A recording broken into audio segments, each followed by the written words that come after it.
And then the next loan that we're going to discuss is the Federal Direct Graduate Plus loan, which is available for, of course, our graduate students. And Casey, do you want to talk a little bit why maybe students borrow that loan and what the terms are doing there? Sure. So the Graduate Plus loan, like Jessica and Richie were saying, Jessica was saying the cost of attendance has a maximum, and Richie was saying that the unsubsidized direct loan has a like $10,250 budget normally per semester for $20,500 per academic year. So that $10,250 a semester for most programs, that usually isn't enough to cover the full cost of attendance. So you need another loan in a lot of cases to cover that rest of the cost of attendance or anything else that you need covered for the semester. So in this case, you take out the Graduate Plus loan, which can cover up to the full cost of attendance. And this loan is also unsubsidized. Like Richie said, that means the interest starts accruing the day the loan disperses, and then the interest rate for that is 7%. And then the origination fee is 4.272%. And then the loan requirements for that, basically it's a credit-based loan. So that means for the Graduate Plus loan, you need to apply onto the loans.gov, and then the credit is not based on credit score, but it's based upon giving bankruptcy, bills, things like that. And if it is, if you're approved, then you can get the full up to the full cost of attendance. If not, you have to get an endorser, someone to like co-sign the loan, and you can still take the loan out for the maximum amount. Okay. Thanks, Casey. And then I think we're also going to go around the table and just introduce ourselves to our audience. Once again, my name is Jessica Medina. I'm the Associate Director of Outreach. And I've been here in October. It will be 10 years. I am happy to be here with you guys. And we can answer most of your questions throughout our session today. My name is Richard. I have been with the Financial Aid Office for 3 years now, and I am with our aid coordination unit. And I'm Casey Woods. I'm Assistant Director, and I'm in the loan unit, and I'm in the financial aid, and I've been here for about 4 years now.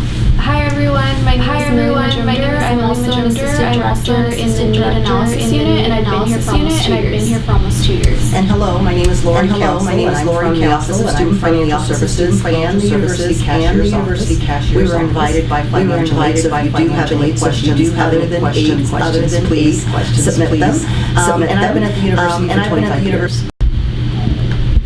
Okay, and we've kind of already discussed the application process for financial aid. We've discussed how the cost of attendance is built.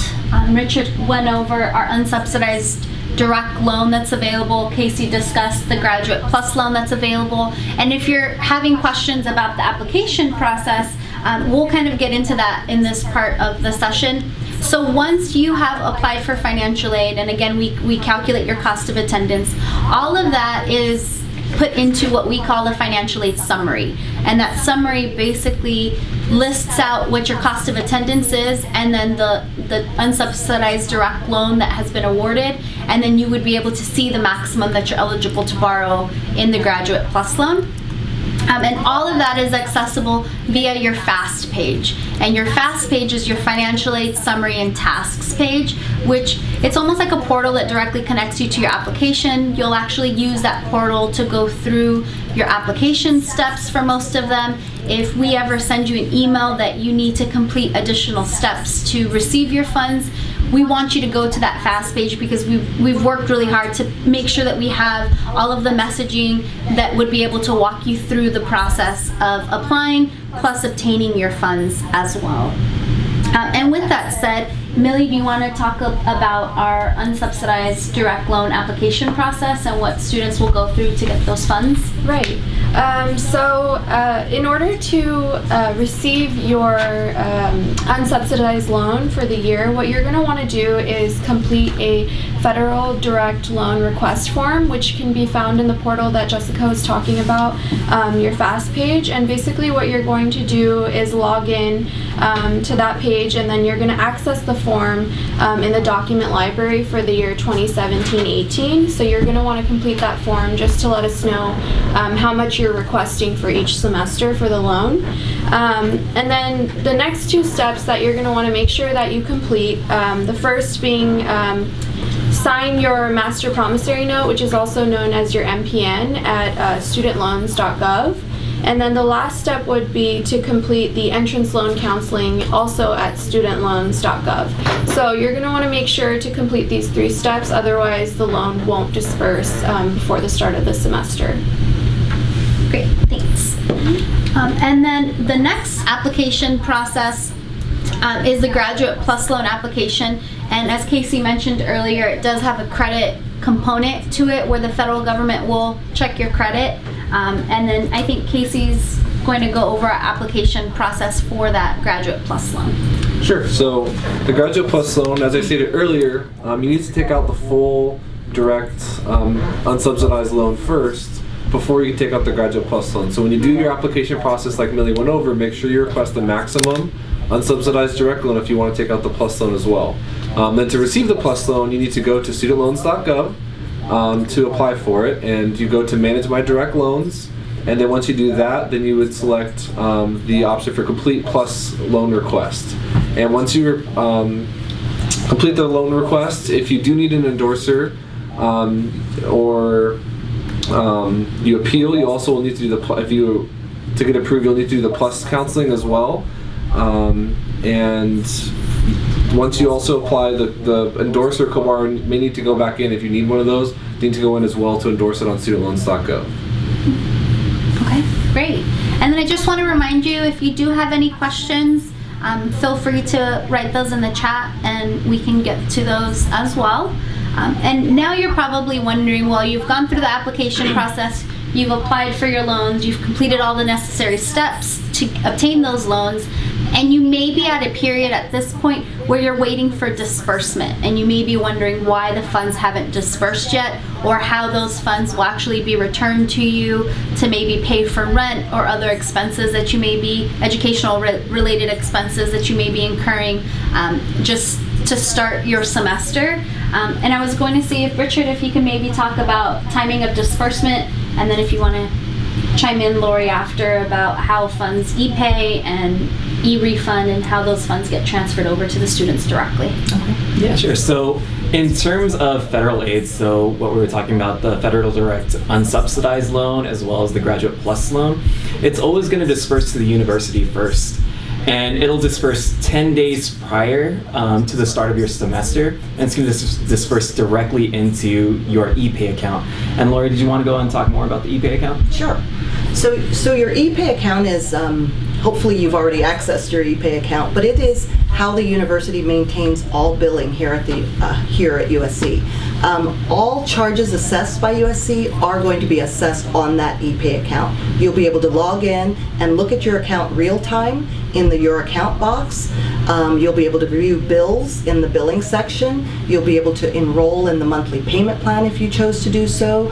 And ePay is also where you would enroll in something called e-refund.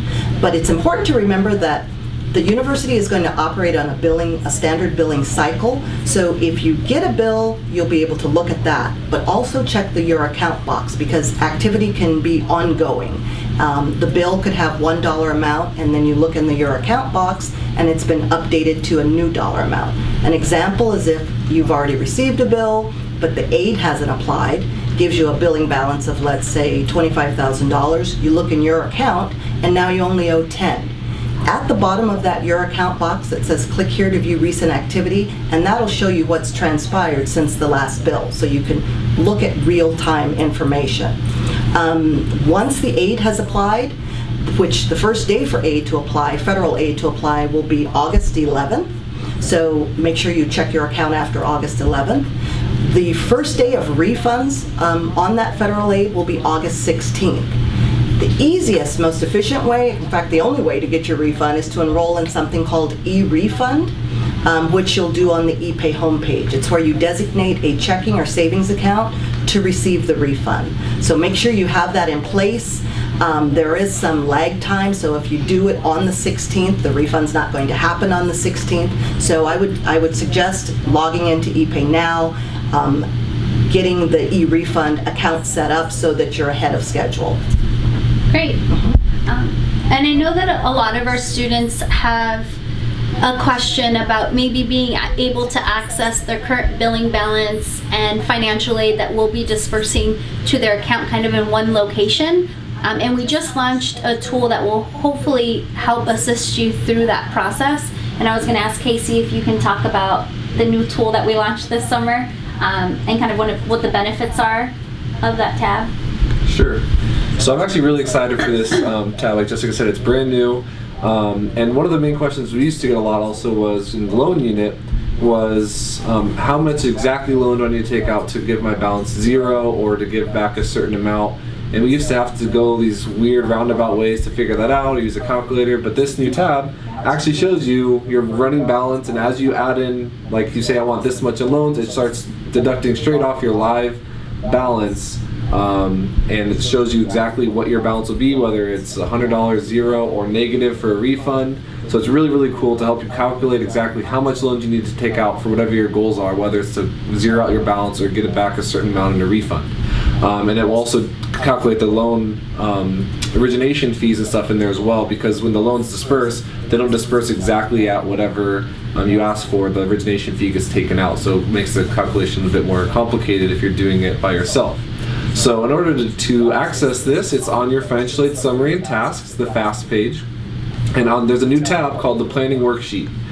So when you click on that, you'll see a breakdown of your bill for the current semester, the current billing semester, and it'll show all the different debits and credits on your account and what your current balance is. And then the current balance will stay on the bottom as you scroll down, and you'll see the different financial aid that's offered to you. So you'll see the direct unsubsidized loan, and then you'll see the option to take out other things if you have it in your account, if you have work study, or if you have any scholarships or fellowships from your program, those will all show up in there. And then you click on which ones you want to take out or take advantage of, how much you want to take it out. If that's an option, like the direct unsubsidized loan, you can pick a certain amount.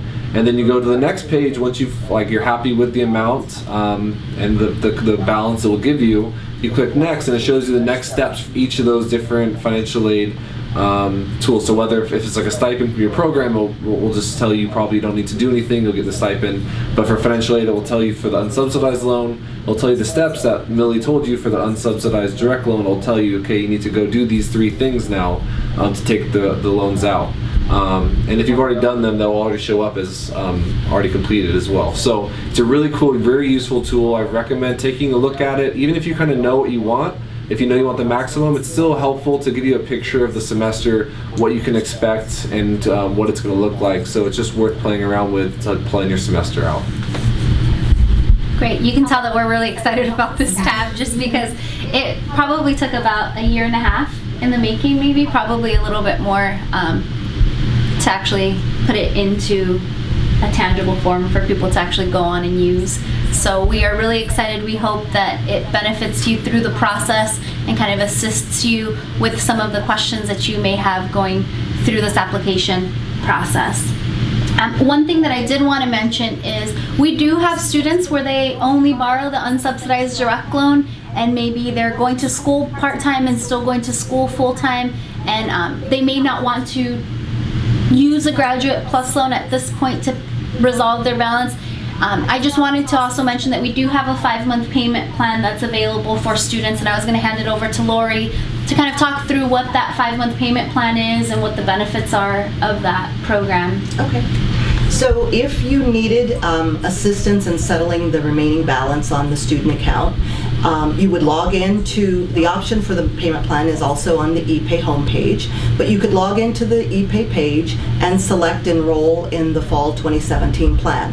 And what you're doing is actually applying for a line of credit from the Student Financial Services Office. That line of credit, the dollar amount you apply for, will apply to your student account in full to pay the bill, to settle the debt.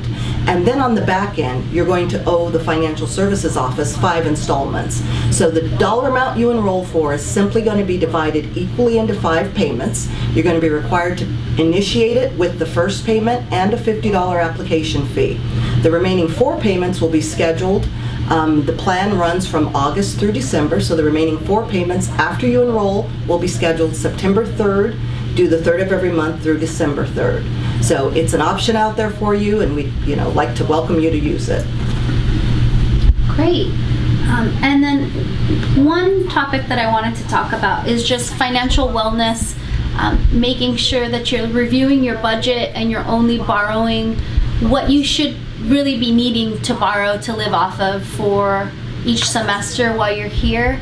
And we've partnered with an organization that would be able to help you through that process, and they have some managing tips and some webinars that you would be able to go online and actually view. And Millie's going to talk a little bit about that resource and give you the site to actually go up and create an account. Right, so in order to promote financial wellness, if you have any questions about like managing tips, like Jessica said, then you can always visit an organization called SALT. You can find this at saltmoney.org/USC. And basically this is a free resource to you as a student, and it offers great resources like budgeting tools, and then also once you graduate you can contact your contact counselors to determine like what the best repayment option would be once you graduated. So there's a lot of great resources on that website, and again it's saltmoney.org/USC. And with that, I don't see any questions in our chat box. So I was going to hand it off to our staff to see, is there anything that you think that we haven't covered that if you were in the seats of our audience that you would think would be beneficial to you through this process? And it can be history of personal experience, or just we all have a plethora of experience in counseling students through this process. So anything that you would like to add before we close out? Yeah, so I think one thing to go ahead and keep in mind in terms of financially dispersing, you want to make sure that the amount of units you're enrolled in matches your cost of attendance. So your cost of attendance is based off of whatever you put on your enrollment and housing form. If you see that maybe your financial aid hasn't dispersed yet, go ahead and make sure that the units on your financial aid summary go ahead and match however many units you're taking. If they don't, you can go ahead and fill out an enrollment and housing form to go ahead and update that, and that should go ahead and fix everything so your funds can go ahead and disperse accordingly. Another thing that for the loan that we deal with sometimes, so the loans you take out, sometimes you don't need all of it, and you take out, at the beginning you get a refund to help pay for your expenses, and you at the end of the semester you have some left over if you budgeted well and you don't need it all. So you don't keep it, don't need to pay it back. As long as you have 120 days when you take the loan out to return it without any interest or fees. So that's about 4 months, and so you can see at the end of 4 months is about a semester. You can look back and say, hey, okay, I have X amount left over, I want to return it, so you can let us know you want to return this money, and we can send it back to the lender. After the 120 days, though, you'll need to send the money back to your lender directly, and the interest and fees will still be attached to that. That also goes for the opposite. If you didn't take out the full amount, and you decide later on in the semester that you need more money, you can also request again later on in the semester for the additional amount of the loans you didn't take out originally. So just know that it's not whatever you have to take at the beginning of the semester is set in stone. You have the option to go more or less if you have the room to go more, and you can always reduce less within the semester. And that's something that we get a lot, and something to keep in mind. And just budgeting in general is great, because these loans you do need to pay back. They're not free money. It has interest, so if you can budget as well as you can, use SALT like Millie was saying to help you do that. It's really helpful, because the less loans you have to pay back eventually is really going to help you out, because over those 10, 20 years you have the loan repayments, it just keeps building that interest. So try your best to budget and take out the least amount of loans as you need. Lori? Just from personal experience, it's always great to monitor your account. So like if we're requesting documentation from you, or if you need to submit anything, just make sure you're always checking, and also always be checking your ePay account, just to be sure that everything is going smoothly and well. But as long as you follow the steps that we described before, you should be totally fine, and we're really flexible, so if you ever need to like return loans like Casey was saying, it's just a really easy process. So everything is on fast and it's pretty easy to use, so it's a great resource. We do have a few questions, but Laura, do you have anything to add? I would like Okay. to sort of pump up guest access also. Yeah, definitely. Both on Oasis and ePay. You know, we sort of overlook it with graduate students, but there could be people that are assisting you with paying your bill. There could be a spouse or a grandparent or a parent. So for us to discuss your account with them, we need to have them assigned as guest users. So if you're going to have anybody contacting any office, basically, they should be a guest user on either Oasis or ePay. And also that we're just available. You can see from this, presentation here, if you have questions, there are no stupid questions. If you have questions, email an office or call an office and get an answer. We're here to help you. And we are going to answer a few questions that we did receive. So this one I'm going to hand to Millie just because it's part of the application process. But one of our guests is asking, for graduate students, should we be applying to CSS Financial Aid Profile? No. So the only two steps you need to complete, or the only application, is the FAFSA. So you don't need to complete the CSS profile. Just go to fafsa.gov, complete that application, and then also submit your enrollment and housing form. So that's it. And I'm basically going to lump up a few questions that we got because it seems as though we got a few topics about scholarships and if there are any scholarship opportunities.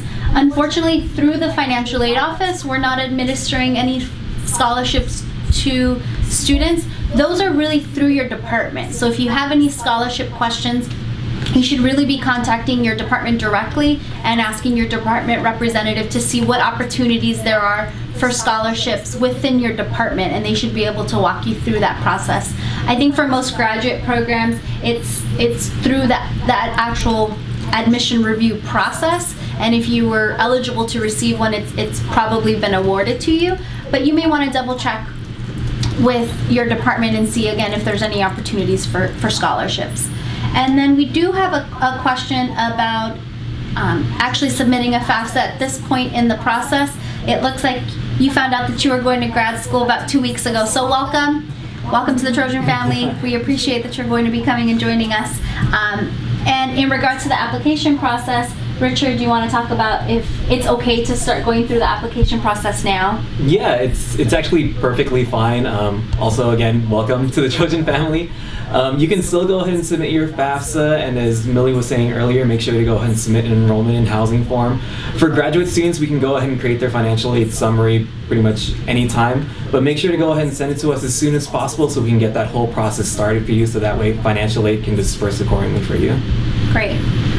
We have a few questions about PLUS loans, so I'm going to ask Casey to chime in on these. The first one says, can you get a grad PLUS loan if you have already taken one? And I'm assuming that maybe you have taken one at your current institution where you're at right now, and maybe you're transferring over to USC. So if you want to talk about that process and maybe aggregate limits, things like that.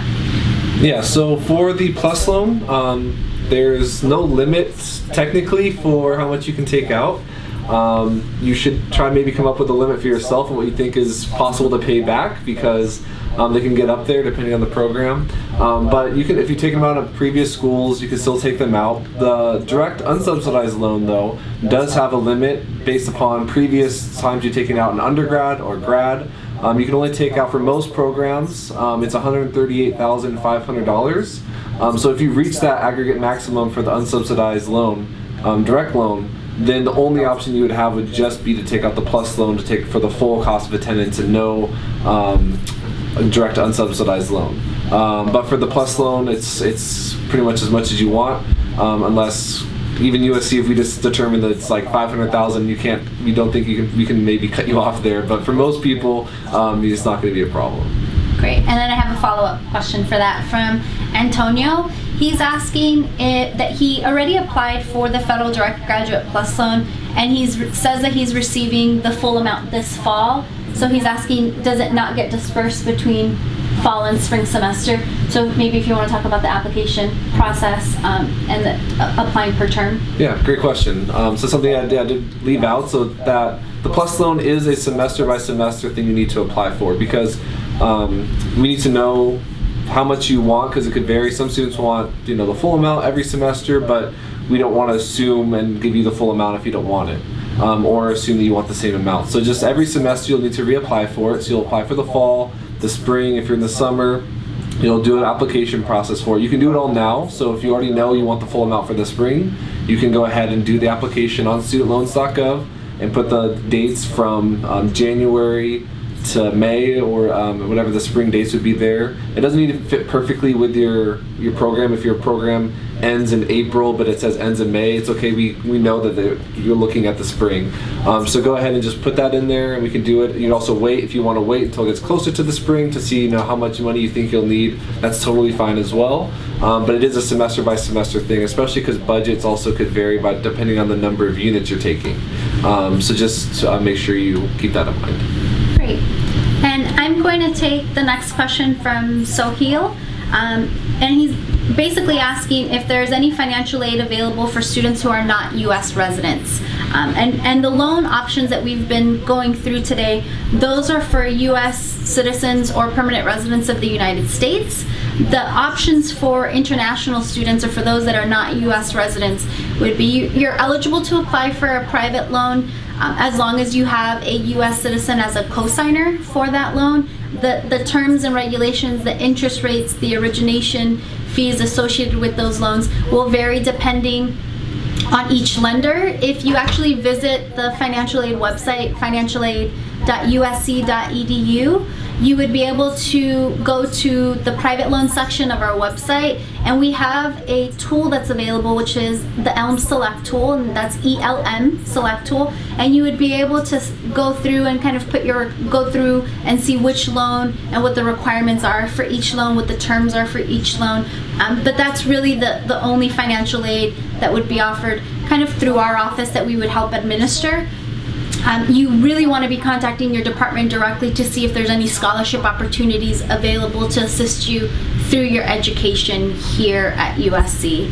And next we're going to answer a question from Andrea, and I'm probably going to default back to Casey because he actually mentioned this through the presentation. It was one of his tips at the end. And she's basically asking if the money is dispersed to your direct deposit account and you want to return some before the 120-day mark, how specifically do you do this? Is there a website that students should be visiting, or how kind of do they submit the request to our office?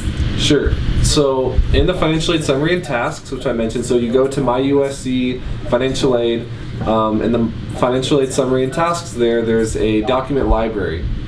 In the document library, there's an option to change and adjust your loans for the Plus loan and as well as the direct unsubsidized loan, and you would just make a request there. You could also even just upload a letter on the unknown or unlisted document if you can't figure out where would fit, and just say exactly what you want to happen. I want to return $2,500 of my Plus loan back to the lender. That's all you need to say, and we can process that and then send it back. What happens at that point is then we actually charge your USC account for the amount you want to return. So if you still have a credit in there from the original refund, it'll just go against that credit. But if you have a zero balance, we'll charge your USC account for the $2,500, and you'll make a payment to USC for that $2,500. So that's how it would work. A lot of people think that we might just take it directly, because we can directly put the money into your account, but we can't take money directly out of your account for safety reasons. But just so you know, it's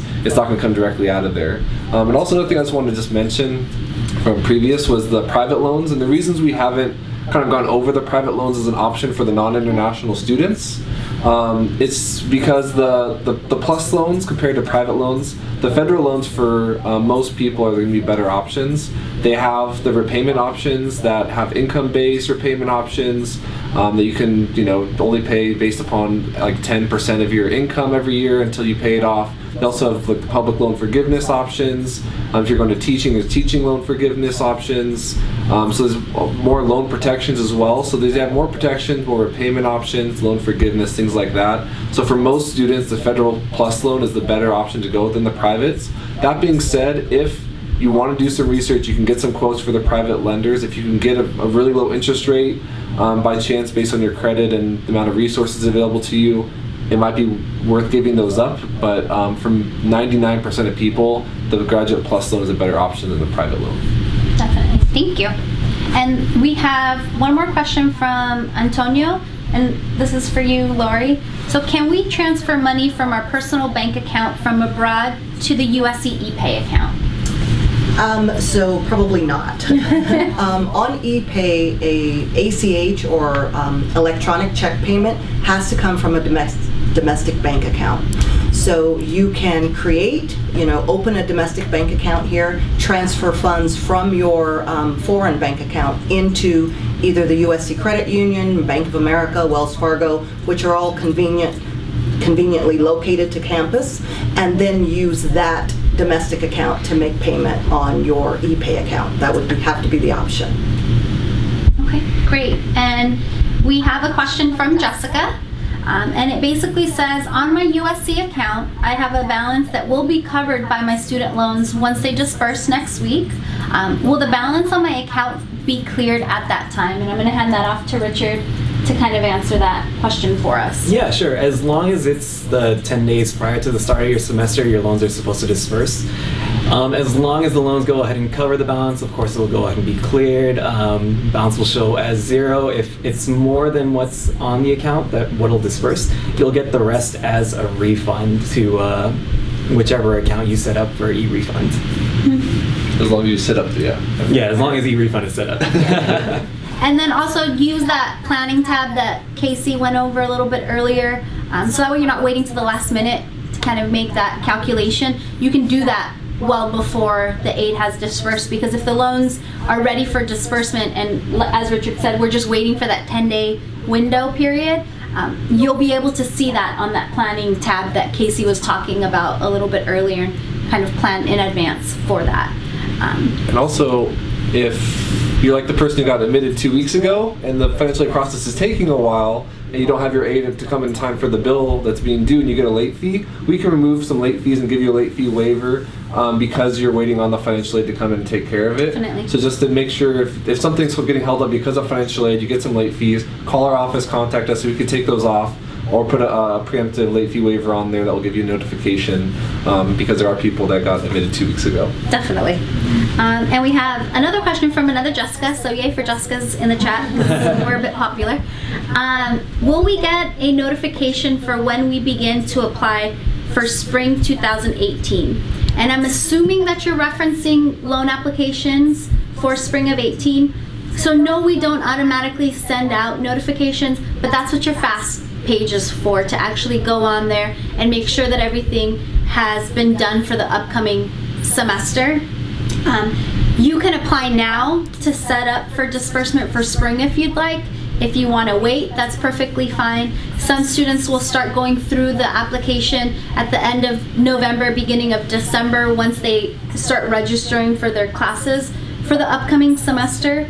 But as Casey mentioned, you can apply for your loans now for both fall and spring semesters, as well as for the unsubsidized direct loan, and just have those funds ready for disbursement. And that way, once we check enrollment and your billing has been created, then we can disperse those funds 10 days before the first day of class. So no, you won't get an automatically generated notification, but again, you always want to be checking that FAST page, because if there's anything that you need to do, it will be listed on there. And before we close out for our time today, those were all really great questions. If I want to hand it off to Lori to maybe mention your contact information, hours of operation, and then we can go over the financial aid ones as well. Okay, so normally our standard operating process is we're going to be in parking structure B, is where our office is located. The university cashier's office is in the Tudor Campus Center, and they share space with the USC Credit Union, so if you just needed to make a payment or visit them for any reason, that's where you would go. If you had questions about the payment plan, then it would be parking structure B. But during the week of registration from the 14th, August 14th through the 18th, we will be temporarily located in the Lion Center, in the gym of the Lion Center. So you can come and conduct a lot of business in that one location. I know that financial aid will be there, financial services, the cashier's office, I believe USC card. So it's a one-stop place for you to get a lot of your processes done. Great, and we have one last final question from Janessa, and she's asking for graduate students if we have filled out the housing form and FAFSA and done all of the actions on studentloans.gov, do we need to do any of the Fed loan application forms listed on the FAST document library?